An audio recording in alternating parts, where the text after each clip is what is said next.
আমার ননদ প্রতি মাসে পছন্দ করে একটা ছেলেকে বিয়ে করত, কিন্তু অদ্ভুত ভাবে প্রত্যেকটা ছেলে বাসর রাতে মারা যেত। আমরা খুব চিন্তিত ছিলাম, কারণ আমার ননদের এই নিয়ে 3বার বিয়ে হয়েছে, কিন্তু প্রত্যেকবারই তার বাসর রাতে তার স্বামীরা মারা যেত। এরপর আমি সিদ্ধান্ত নেই যে আমি এটা রহস্য বের করেই ছাড়বো, যার কারণে আমি আমার ভাইয়ের সাথে আমার ননদের বিয়ে দিই।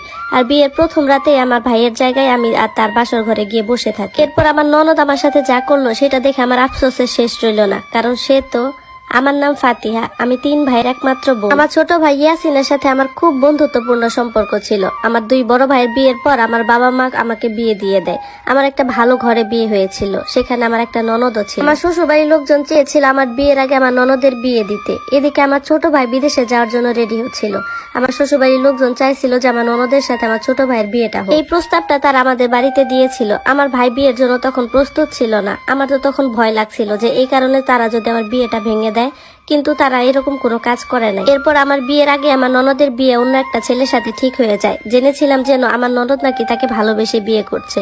আমাদেরকে দাওয়াত দিয়েছিল, কিন্তু আমার শরীর খারাপ থাকার কারণে আমি যেতে পারিনি। আমার বাবা মা গিয়েছিল তার বিয়েতে। পরের দিন সকালে আমরা খবর পাই আমার ননদের স্বামী বাসর রাতে মারা গেছে। আমরা সবাই সেখানে চলে যাই, কারণ একটা মেয়ের স্বামী যখন বাসর রাতে মারা যায় এটা তার জন্য অনেক বড় একটা ধাক্কা। এর প্রায় 1 মাস পর আমার শ্বশুর বাড়ি থেকে আমাদের বাড়িতে বিয়ের ডেট ফিক্সড করার জন্য আসে। তখন আমার ননদও তাদের সাথে এসেছিল।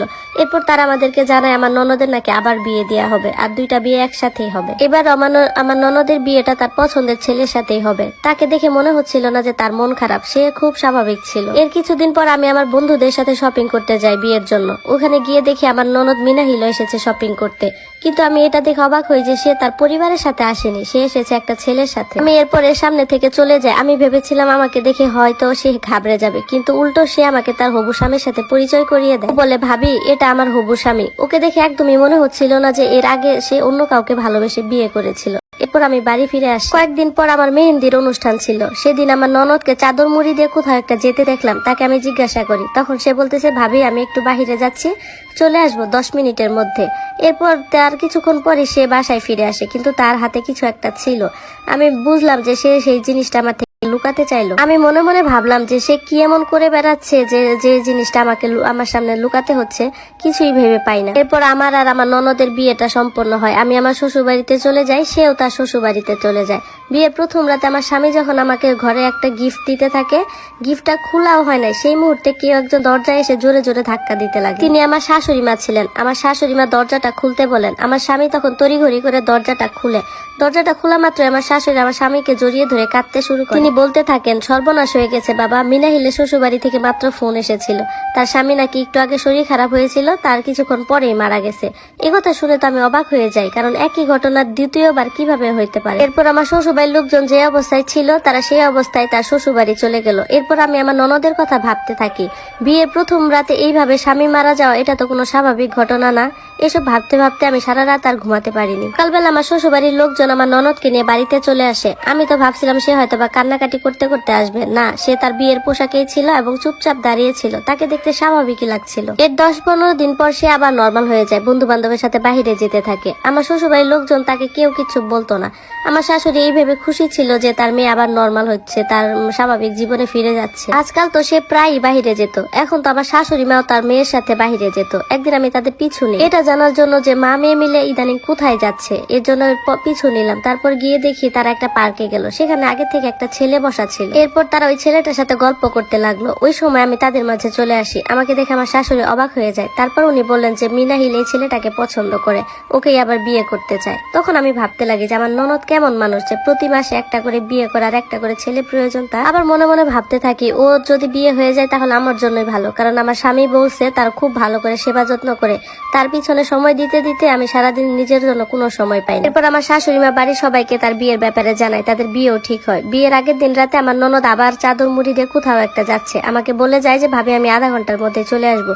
তখন তো আমি আবার ভাবতে থাকি যে এই ঘটনা তো এর আগের বারও ঘটছে, ও আসলে কোথায় যায়। আমার তখন ভয় লাগছিল সে যদি বাড়ি থেকে আবার পালিয়ে যায়, কিন্তু না, সে আবার আধা ঘন্টা পর ঠিকই ফিরে আসে, যেটা দেখে আমি নিশ্চিত হই। এরপর আমার ননদের বিয়ে হয়ে যায়, সে তার শ্বশুর বাড়িতে চলে যায়। আমি মনে মনে আল্লাহকে ডাকতে থাকি যে আল্লাহ এবার যেন অমঙ্গল কিছু না হয়, সে যেন সুখে শান্তিতে স্বামী সংসার করতে পারে। একবার মাঝে মাঝে ভাবি যে তার স্বামীকে এইসব কথা বলা দরকার, যে তার আগে 2বার বিয়ে হয়েছিল আর বিয়ের রাতেই তার স্বামীরা মারা গেছে, কিন্তু এটাও ভাবি যে এটা তো আমার ননদের হাত নেই, এটা তো কাকতালীয় হতে পারে। কিন্তু এবারও একই ঘটনা ঘটলো। সকালবেলা ফোন এলো যে মিনাহিলের স্বামী মারা গেছে। এটা কি করে সম্ভব? আমরা তো সবাই পাগল হয়ে যাই। তিনবার একটা মেয়ের সাথে একই ঘটনা ঘটে। এরপর আমার শাশুড়ি মা ওকে নিয়ে আসে, ও ওর রুমে ঘুমাতে চলে যায়। এবার আমি ভাবি যে আমি আর ওকে সান্ত্বনা দিতে যাব না, কারণ ওর স্বামীর মৃত্যুতে ওর কিচ্ছু আসে যায় না। এবারও সে নর্মাল ছিল। এরই মধ্যে আমার ভাই বিদেশ থেকে দেশে চলে আসে। সে মাশাআল্লাহ এখন অনেক সুন্দর হয়ে গেছে। সে দেশে এসে আমার সাথে দেখা করার জন্য আমার শ্বশুর বাড়িতে আসে। আমরা দুজনে যখন গল্প করতেছিলাম, ওই মুহূর্তে আমার ননদা এসে আমার ভাইয়ের সাথে গল্প শুরু করে দেয়। ব্যাপারটা আমার একদমই ভালো লাগে না। আমাদের দুই ভাই বোনের কথার মধ্যে সে কেন চলে এলো? এর কিছুক্ষণ পর আমার ভাই যখন বাসা থেকে চলে গেল, তখন আমার ননদ আমার ভাইয়ের ব্যাপারে অনেক কিছু জানার আগ্রহ দেখায়, কিন্তু আমি তাকে কিছু বলিনি, সেখান থেকে চলে যায়। আমার ভাইয়ের সাথে আমার খুব ভালো সম্পর্ক ছিল, যার কারণে সে 2-1 দিন পর পরই আমাকে দেখতে আসতো। সে যখন আমাদের বাড়িতে আসতো, ওকে দেখে আমার ননদের চোখ চকচক করতো। আমি তাকে অনেকবার বোঝানোর চেষ্টা করছি যে সে যেন আমার ভাইয়ের আশেপাশে না আসে, কিন্তু না, সে বুঝতোই না। এদিকে আমি তো আমার ভাইকে আমার বাড়িতে আসতে নাও করতে পারি না, তাহলে সে মনে কষ্ট পাবে। এর কিছুদিন পর আমি কিছু কাজের জন্য আমাদের বাড়িতে যাই। সেখানে গিয়ে দেখি আমার ননদ আমার বাড়ির লোকজনের সাথে হাসাহাসি করতেছে। ওকে আমার বাড়িতে দেখে আমার খুব রাগ হয়। ওকে নিয়ে আমি আমার শ্বশুর বাড়িতে চলে আসি। এসে তাকে ধমক দিয়ে বলি, খবরদার, তোমাকে যদি এরপর আমি আমার ভাইয়ের আশেপাশে দেখছি, তাহলে আমার থেকে কেউ খারাপ বেশি হবে না। এটা শুনে আমার ননদ হাসতে হাসতে বলে, আমি তোমার ভাইয়াকে পছন্দ করে ফেলেছি, ওর সাথে আমার বিয়েটা করিয়ে দাও না প্লিজ। আমার তো রাগ আরো বেড়ে যায়। আমি বলতে থাকি, এর আগে 3টা বিয়ে করছো, আর 3টা স্বামী তুমি খেয়েছো, আর এখন আমার ভাইয়ের পিছনে পড়েছো। আমি তাকে সরাসরি না করে দেই আর বলি যে আমার ভাই জীবনও তোমার মতো মেয়েকে বিয়ে করবে না।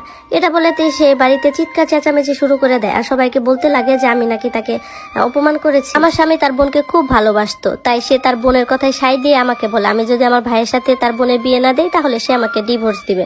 আমিও নাছোড়বান্দা, আমি বলেছি আমার যা হবার হোক, কিন্তু আমি আমার ভাইয়ের জীবনটা নষ্ট হতে দিব না। এরপর আমি আমার বাড়িতে চলে আসি। আমার মা বাবা যখন জানতে পারে এই ব্যাপারটা, তখন আমার কথা আর আমার পেটের সন্তানের কথা চিন্তা করে তারা এই বিয়েতে রাজি হয়ে যায়। আমার ভাইও রাজি হয়ে যায়, কিন্তু এটাতে তো আমার ভাইয়ের জীবন শঙ্কায় পড়ে যাবে। আমি চিন্তিত হয়ে পড়ি। আমার ভাইও কি আগের 3 জনের মতো জীবন হারাবে না তো? পরে নিজে নিজে ভাবতে থাকি যে এটা আটকানোর একটাই উপায় আছে, যদি আমি এর কোনো সমাধান বের করি। আমাকে এর রহস্য জানতেই হবে। আমি আমার ভাইকে সবকিছু বলি, তারপর তাকে বলি যে বিয়ের আগে যাতে মিনাহিলের সাথে কোনো কথা বা সম্পর্ক না রাখতে। বিয়ের দিন আমার ননদ আবারও আগের মতো চাদর চাপা দিয়ে কোথাও একটা বেরিয়ে গেল। আমি আমার ভাইকে বলি যে ওর উপর নজর রাখতে, ও আসলে কোথায় যায়। তার আধা ঘন্টা পরে আমার ননদ আবার বাড়িতে ফিরে আসে। এরপর আমার ভাইয়ের সাথে ননদের বিয়ে হয়ে গেল। আমি আমার ননদের সাথে আমাদের বাড়িতে চলে আসি, কারণ আমাকে জানতে হবে যে আসলে বিয়ের প্রথম রাতে কি ঘটে। পুরো গল্পটি বলতে গেলে তো রাত পার হয়ে যাবে। একটা কাজ করো, আমার টিকটক বায়োতে ইউটিউবের লিংক দেওয়া আছে, সেখান থেকে দেখে আসতে পারো।